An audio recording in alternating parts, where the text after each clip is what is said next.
All right, all right, all right. Oh, no. Come on, June. June, it has been. We're going. Are we going? Oops. Oh, we're going. Okay. So, I'm going to wait until we get back to continue with Hosea. We're going to take a look at the study that we had for Friday because it does play into what we're considering in Hosea. And our last Torah portion was Acharei Kedoshim, and we considered what it was to be Kadosh. So we're going to look at Vayikera, Leviticus 21, verses 6 to 8. Let's say a further consideration of the act of being Kadosh. And in this, I know it's only 3 pages long, but we're also going to consider some aspects from the first 4 chapters of Vayikera in and of itself, the sacrifices of Vayikera and how they relate to us today, because we don't go around slaughtering animals.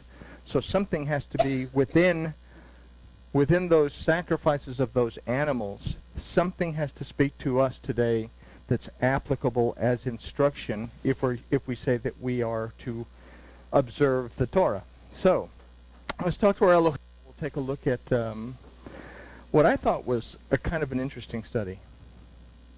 Father, thank you for this opportunity to look at your word. Thank you, Father, for the opportunity to learn more about ourselves. And we ask that you will open our eyes, open our ears, our hearts. We can see, hear, and understand what instruction tells us. And we thank you in the name of Yahushua.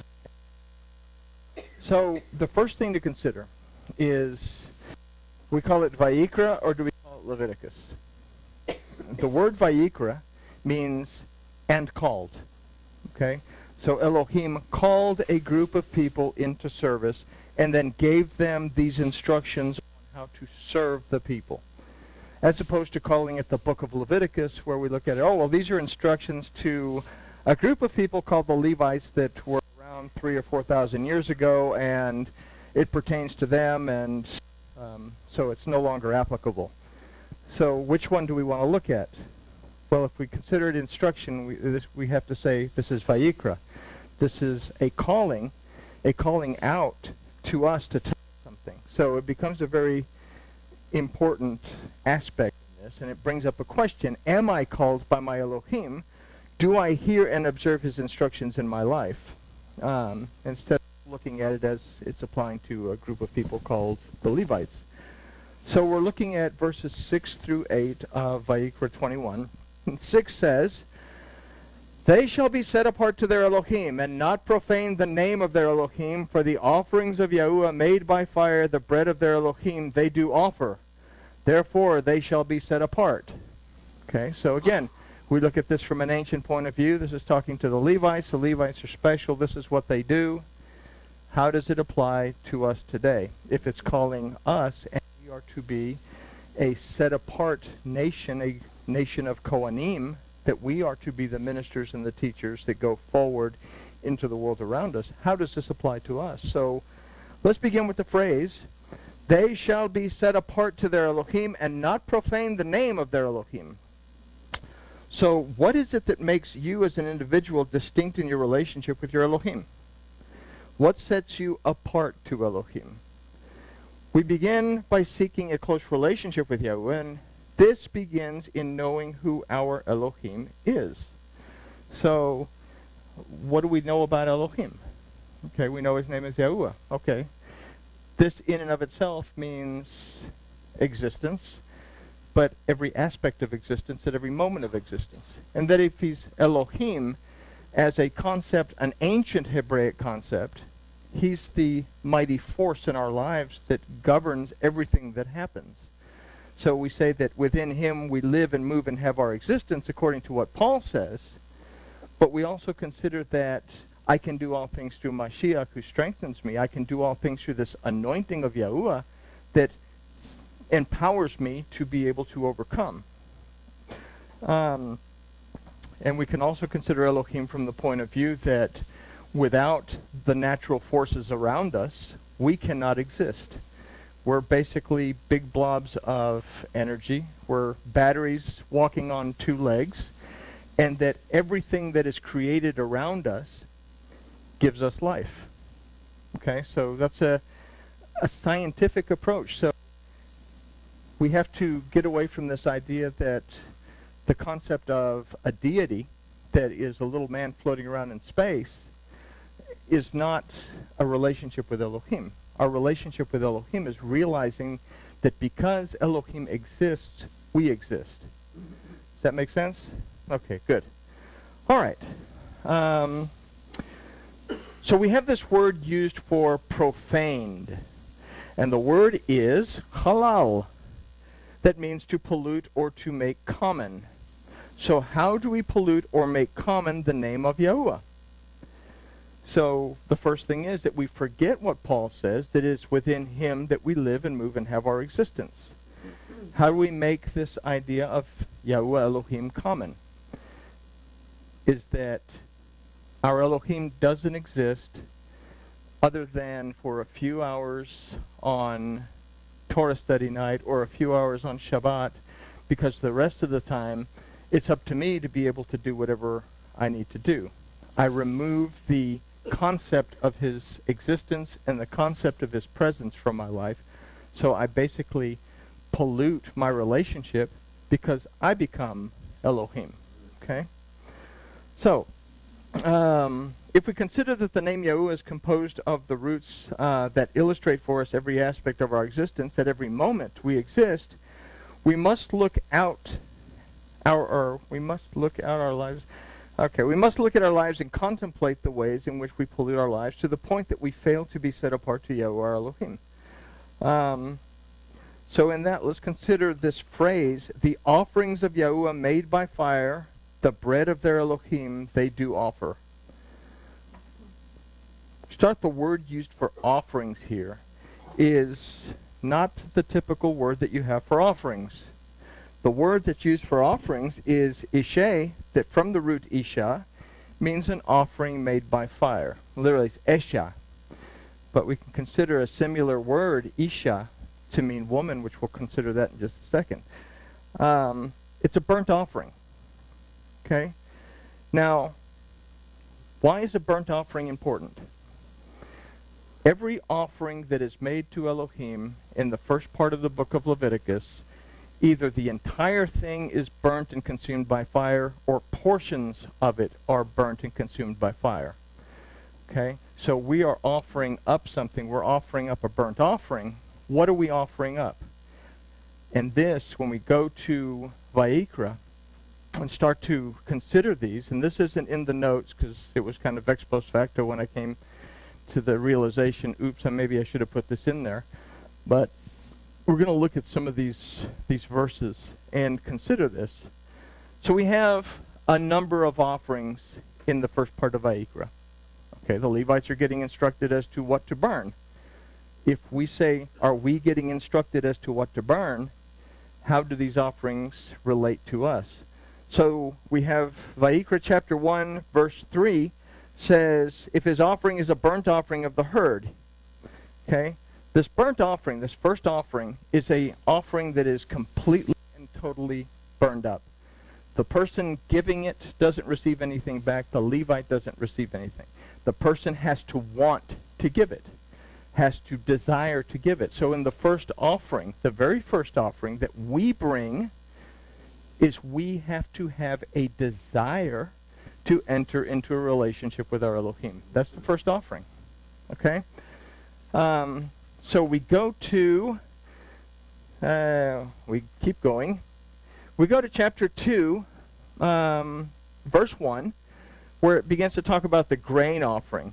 When anyone brings a grain offering unto Yahuwah, this offering shall be of fine flour. He shall pour oil upon it and put frankincense on it as well. So we've discussed in past studies that flour, grain is a representation of our desire to learn. Fine flour is a desire of our desire to refine that learning and find the minute details within that learning. Okay? We have frankincense and pure oil, and this down to verse 4 of Vayikera 2. And when you bring the meal offering baked in the oven, it shall be unleavened cakes of fine flour mingled with oil. So what do we have? Oil is always going to be a representation of truth. So what we study, what we apply to our lives, has to be true. Frankincense is an oil used for healing, okay? For correcting something. So are we willing to correct something that we find to not be correct in our system of belief? Okay? So first offering, I have to have a desire. First burnt offering. Second burnt offering is I have to be willing to study, refine my relationship, base it on truth, and if I find things that don't match up, don't have cohesion within the Torah, I need to correct those things. All right? So we move on to Vayikera 2, verse 9, that says, "And the Kohen shall take off from the meal offering the memorial part of it, and shall make it smoke upon the altar, an offering made by fire, a sweet savor to Yahuwah." Okay, so we have this meal offering as a memorial part. So if we say a meal offering as a memorial part, what do we consider in this? Something that we remember, something that is brought to mind. The idea of smoke rising is always an idea of a spiritual connection. So what do we have now is an awareness, a relationship with our Elohim. We have to have an awareness that Elohim is present. We have to have a desire. Then we have to have a learning. Then we have to have a discernment. Then we have to have an awareness. These are burnt offerings. And we move on to Vayikera 2, verse 13. "And every meal offering of yours shall you season with salt. Neither shall you suffer the salt of the covenant of Elohecha to be lacking from your meal offering. With all your offerings you shall offer salt." So, what is salt? Yahusha says that we have to keep salt. If the salt loses its saltiness, then it's no good. It gets trampled underfoot. What do we do with salt? We either flavor food with it or we preserve food with it. Okay? So, is preserving things necessarily a good thing? We consider Lot's wife. They were leaving Sodom and Gomorrah. The messenger told them, "Don't look back." What did she do?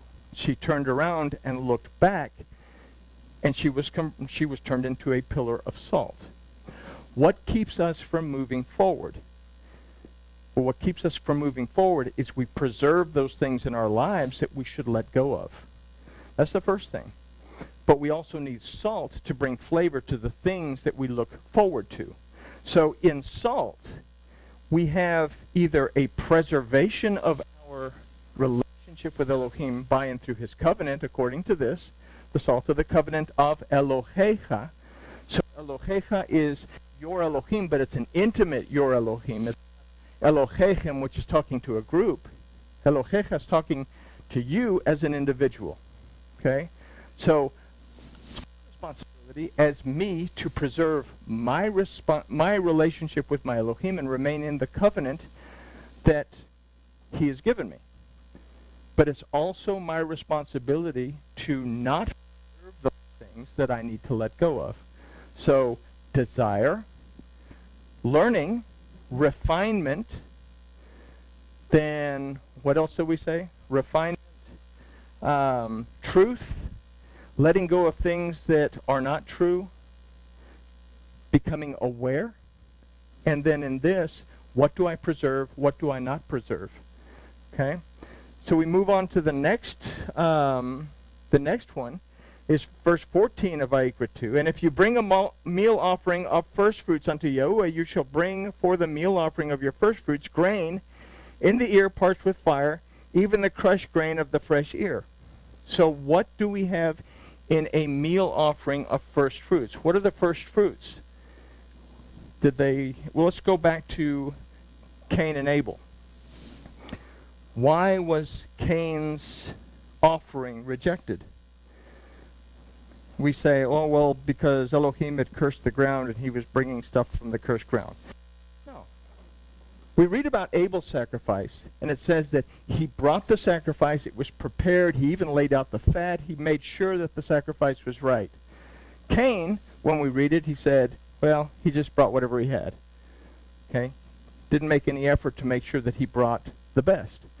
First fruits are what are offered to Elohim after the Abib, so that after the offering of the best part, now we can eat everything else. So what do we see in this offering is a desire for us to give our best effort in building a relationship with Yahweh Elohim. What do we have to have? What question do we have to answer in order to have this type of desire that goes beyond simply the fact that I believe that Yahweh Elohim exists? Am I aware of his presence? Is my Elohim only present for a couple of hours a week when I go to Torah study? Or am I aware that he's present when I'm in the kitchen making a peanut butter and jelly sandwich? Do I have that awareness? Trina was gone for a few days.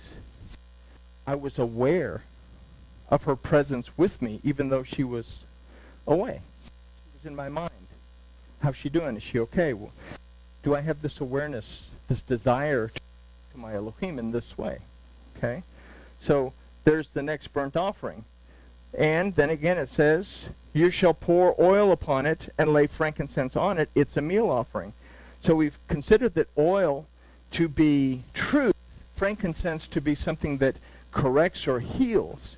So what do we have to become aware of in this case is that our relationship with our Elohim, as well as our relationship with one another, cannot contain conflict of interests.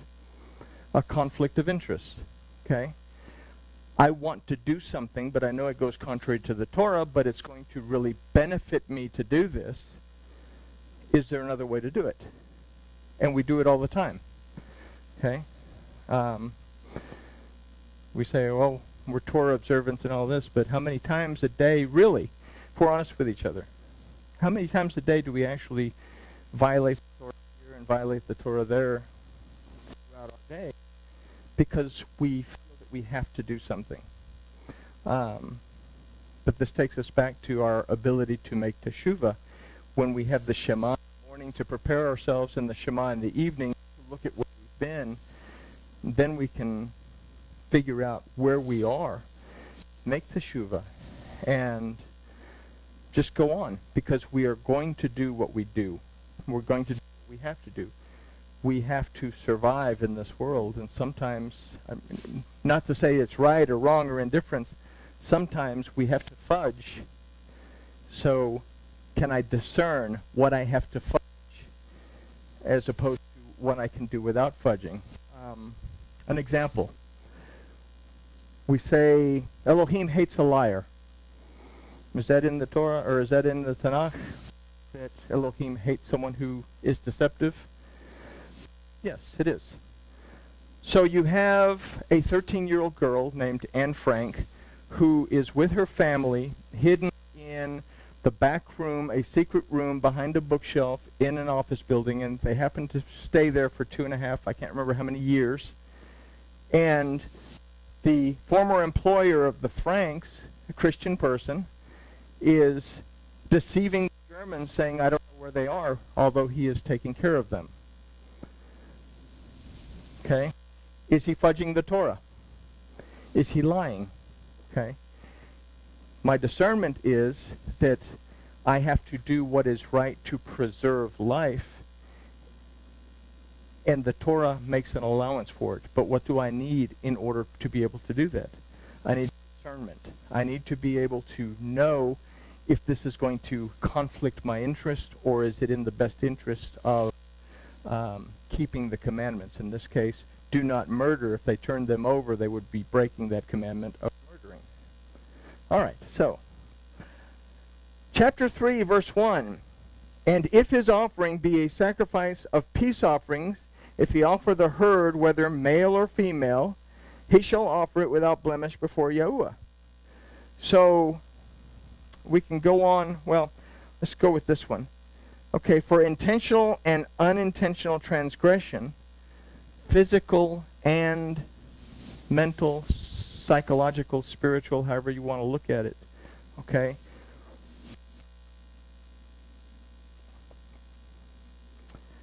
We are going to unintentionally violate the Torah. We do it all the time. Okay? It goes back to the other one too. When I become aware of it, how do I correct it? Is it just a spiritual correction, or is it a physical correction? Do I make arrangements so that I don't transgress the Torah? Okay? Sometimes we can't make arrangements. Okay?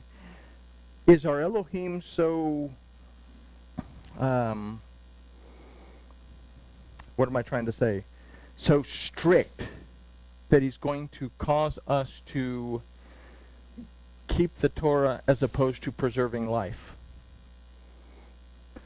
If that were the case, then Israel would have fallen during the Yom Kippur War, when all the nations came together and attacked them during Yom Kippur, because they would not have been able to defend themselves. Okay? So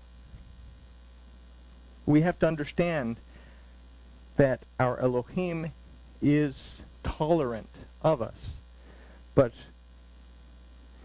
we have to make moves towards fixing parts of our lives if we can. I don't know if that makes any sense. So we go through the various things. Desire is the first thing, and then it moves through all the sacrifices. Vayikera 3 verse 4, and the 2 kidneys and the fat that is on them, which is by the loins and the lobe of the liver, which he shall take away hard by the kidneys. What does that have to do with the burnt offerings? Well, in ancient times, the kidneys are considered to be the seat of the emotions. So, am I aware of my emotions in my relationship with my Elohim? Can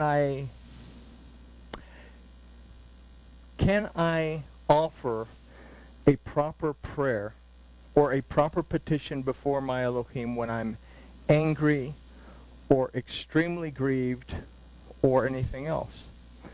We just considered this in the loss of Ahab and Abihu with Aaron.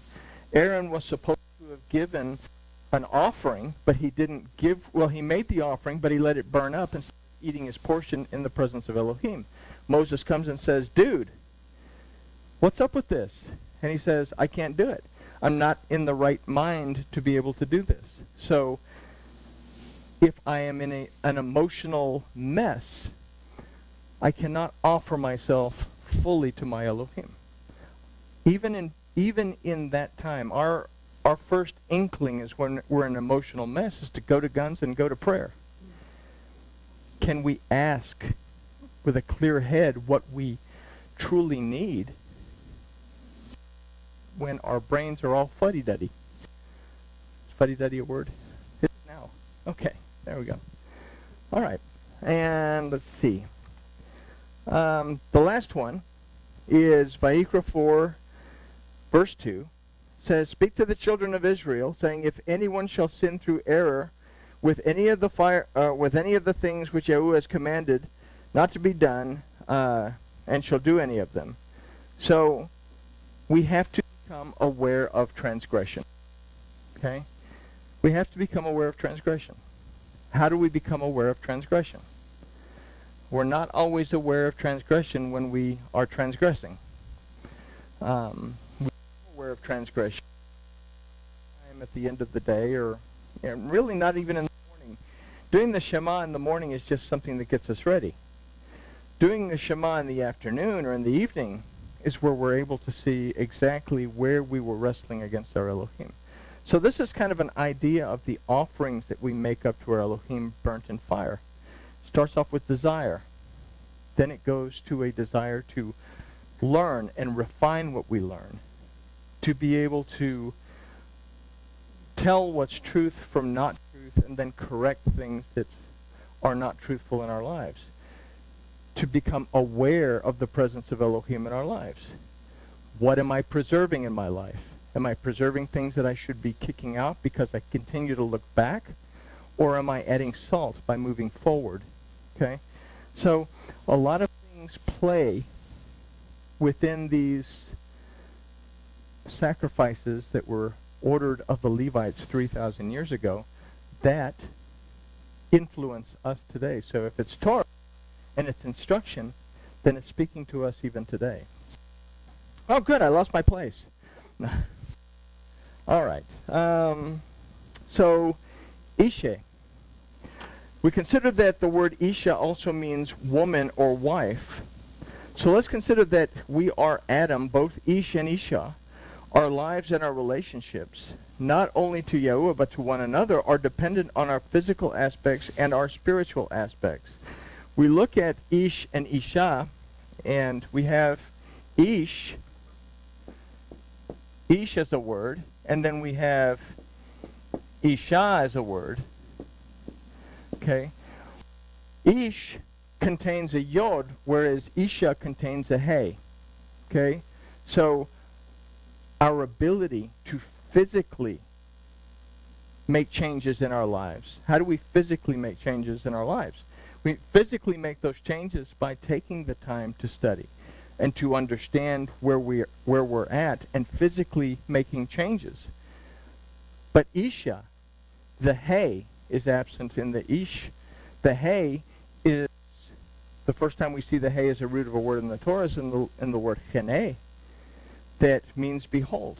So our ability to perceive, discern, and understand will influence how we act. If we remove these two, then we're simply left with the word esh, that means fire. And that's where we start to get into trouble, because fire is a very destructive thing that destroys everything in its path. We control the fire by being aware to think things through. You know, like I tell the young people, think things through before you act. Before you think things through, make sure you have the facts. And before you say you have facts, make sure that your facts are correct. Okay? So the word ish, the letter yod, isha contains the hey. The masculine aspect of Ish gives us, as the Adam, the strength to seek truth in our worship and apply it. The Hey and Isha are perceptions to understand and become spiritually connected to our Elohim. If the Yod and the Hey are absent from the Adam, all that's left is Esh, the fire, a desire to act, but no action taking place to move us in any direction. We must, therefore, not only have a desire to move towards our Elohim, but we have to take the action physically so that we can connect spiritually. In doing so, or in doing this, we receive the bread of Elohim, our provision in life, that allows us to continue to offer ourselves to Elohim. This is what we offer in our lives, and in doing so, we revert to the choice to be set apart to Yahweh Elohim, or to be polluted by other Elohim that place him in the same category as everything else that's common. So we look, what Elohim do we have in our lives that actually replace the one true force in our lives? Okay, I can either say I can do all things through Mashiach who strengthens me, or I can revert back to what we all revert back to, if we're honest with ourselves. I can do all things through me who strengthens me. Okay? So Yahuwah becomes something that we have to do, as opposed to our Creator and Father with whom we want to bond and connect ourselves to. Let's take a look at that again. Yahuwah becomes something that we have to do, as opposed to our Creator and Father with whom we want to bond and connect ourselves to. Is Yahuwah, our Elohim, something that only exists for a few hours a week? Or is Yahuwah, our Elohim, something that I really, really want to be connected to and have a relationship with? Okay? So we must therefore offer ourselves as complete before Elohim, and the only way to do this is to develop an intimate relationship with Yahuwah and become set apart to the way of life, a kadosh life, that he as our mighty judge and ruler has instructed that we live by. With this in mind, Hi, Marguerite. Consider verse 7. Okay, so we go back in time. There were certain things, restrictions on a Levite. He could only marry a certain type of woman, and this is what we get.